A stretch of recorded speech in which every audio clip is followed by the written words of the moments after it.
This is a video to show you how to install Read and Write literacy software. So on the Chelsea Digital Literacy website, I clicked this link and it brought me here.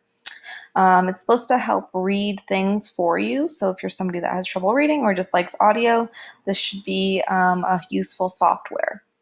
So this is my first time doing it and we're going to do it together. Let's see if it works. I'm going to click speak and I'm going to click yes to allow it to continue. I'm browse aloud and I offer speech, reading and translation support. Ooh, great.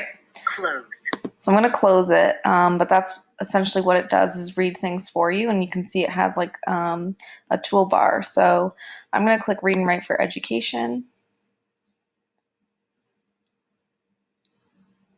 And I'm going to click Try Read and Write Today.